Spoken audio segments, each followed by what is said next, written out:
Welcome to the ESG on the Clock video series, where we talk about ESG topics in 3 minutes or less. In this episode, we'll be looking at what is ESG materiality. At the risk of sounding simplistic, materiality in ESG is a term to refer to what topics are material. So, in this case, it's what's relevant to your organization. With so many potential topics falling under environmental, social, and governance reporting, it's worth the effort to have a solid rationale for what areas and topics your ESG program will focus on.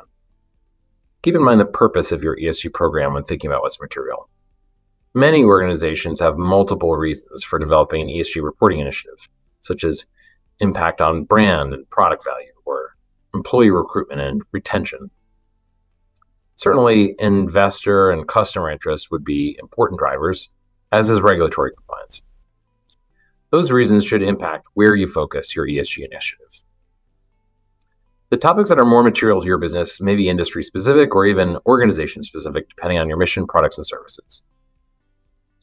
Financial risks and opportunities are often included as a dimension of the materiality assessment, and global impact can be as well.